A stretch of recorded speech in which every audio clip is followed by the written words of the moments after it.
दोस्तों नमस्कार। Crypto mining India के इस नए वीडियो में मैं आशीष जैन आप लोगों का स्वागत करता हूं।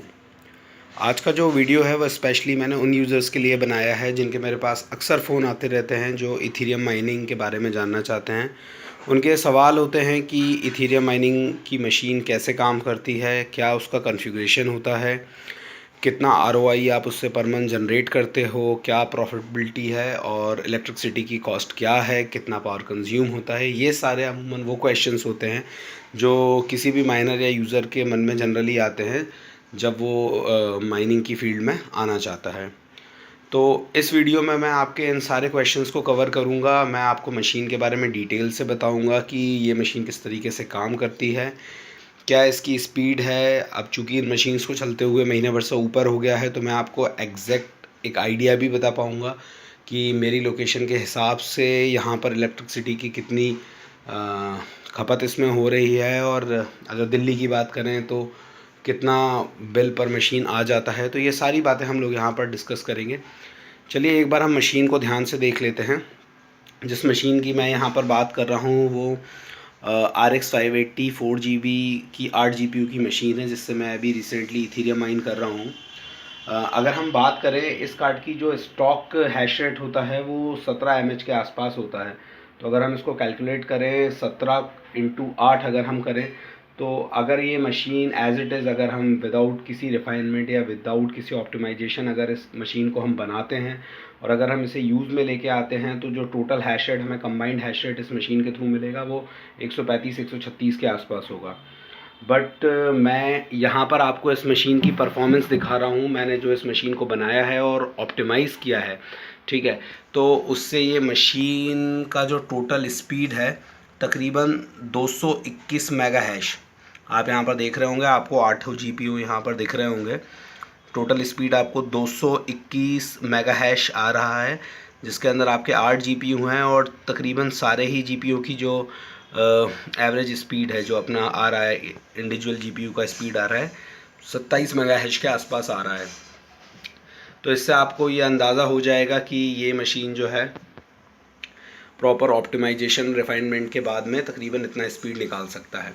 हालांकि मैंने इससे पर कार्ड 30 मेगा हैश की स्पीड भी अचीव किया हुआ है, मगर मैं यहाँ पे क्लियर कर दूँ कि उस स्पीड में पहुँचने के बाद में ये माइनिंग रिग स्टेबल नहीं रहता है। ऐसा नहीं है कि हम इसको 27 से बढ़ा नहीं सकते। मैंने इसको और ज़्यादा ओवरक्लॉक करके मैं इसको 30 तक भी पहुँचाया है, बट तब फिर इसकी स्टेबिलिटी पर डाउट आ जाता है, मशीन स्टेबल नहीं होती है, फ्रीज़ हो जाती है और भी बहुत इशू आने लगते हैं। अभी जो मैंने यहाँ पर रिफाइनमेंट किया हुआ है इस मशीन को और जो स्पीड यहाँ पर आ रही है, इस स्पीड पर ये मशीन पूरी तरीके से स्टेबल है। और अगर आपके इंटरनेट और आपकी पावर सप्लाई में कोई इशू नहीं है, तो ये कई दिनों तक लगातार इस कॉन्फ़िगरेशन पे चलेगी और कोई इशू नहीं देगी। ठीक है, चलिए ये तो हो गई आपकी हैशिंग स्पीड की बात। अब हम बात आ जाते हैं कि कितना आरओआई ये मशीन इस कॉन्फ़िगरेशन के साथ जनरेट कर रही है। चलिए एक बार इसको भी देख लेते हैं हम।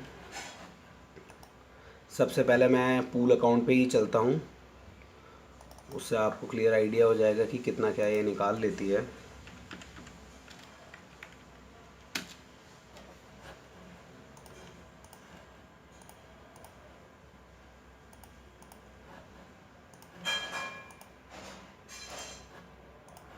अभी आप देख रहे होंगे कि मैं सीधे पूल पे आपको लाइव दिखा रहा हूँ, ठीक है। अब ये मशीन आप देख रहे होंगे ये कॉन्टिन्यूस चल रही है, ठीक है, ये इसलिए आपको ये ग्राफ जो है कॉन्टिन्यूटी में दिखा रहा है। अब वापस हम लोग आ जाते हैं एक बार इसके कैलकुलेशंस पर, कैलकुलेटर, ठीक है। अभी अभी जैसा जो करंट डिफ़िकल्टी चल रहा है, करंट डिफ़िकल्टी के हिसाब से ये बता रही है कि अभी इस कन्फिग्रेशन पे ये 604 USD हमको अर्न करके दे सकती है, ठीक है। और अगर हम इथीरियम में उसे काउंट करें, जैसे आज की जो डिफ़िकल्टी उस हिसाब से बोल रहा है कि अगर ये डिफ़िकल्टी स्टेबल रहती है तो 0.54 इथीरियम हम इस मशीन से बना सकते हैं, ठीक है।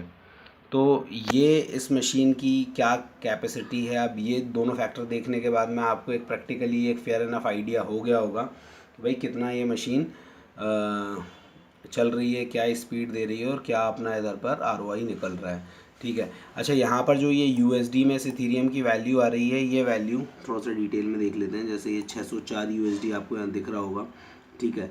तो ये 604 यूएसडी इसका वैल्यूशन तब है जब आप इसको एट प्रेजेंट के रेट पे बेच दो। अगर आप इस होल्डिंग को अपने पास में सेव करके रखते हो, इस कॉइन को सेव करके रखते हो, तो फिर जिस दिन आप उसको सेल कर रहे हो उस दिन के प्राइस के अकॉर्डिंग इसका वैल्यूशन निकलेगा। लेट सपोज आपने एक महीना है मशीन चलाया 0.54 जैसा अभी ये बता रही है, हालांकि ये थोड़ा सा चेंज होता है, ये बढ़ेगा, मतलब ये कॉन्फ़िगरेशन अपना 0.6 0.7 इथीरियम तक आपको निकाल के दे देगा। ओके, तो आप 0.7 इथीरियम आप जिस भी दिन, लेट सपोज आप 3 महीने बाद बेच रहे हो, अप्रैल में, मई, जून, अप्रैल, वॉट जब भी आपको बेचना हो, तो उस दिन का जो रेट होगा उसके अकॉर्डिंग इसका वैल्यूशन काउंट होगा। तो इनको होल्ड करके रखने में अभी ज़्यादा भलाई है, क्योंकि इन फ्यूचर में इनके प्राइस काफ़ी ज़्यादा जाने वाले हैं। अगर आप उस टाइम इसे बेचोगे तो आपको ज़्यादा रेवेन्यू। हाँ, अगर आप चाहो कि अपना मशीन का कुछ कॉस्ट निकालना है या अपना डेली का कुछ आप इनकम निकालने के लिए या अपने मशीन्स वगैरह का कुछ हिस्सा निकालने के लिए अगर आप कुछ होल्डिंग्स बेचना चाहो तो आप वो भी कर सकते हो। It's totally your decision. तो इस तरीके से आप ज़्यादा से ज़्यादा इसको कर सकते हो। ठीक है, चलिए दोस्तों, यहाँ पर मैंने इस मशीन में आपको दोनों ये पहलू दिखा दिए। हाँ, एक इम्पॉर्टेंट फैक्टर जो यहाँ पर रह गया है वो है इलेक्ट्रिसिटी का।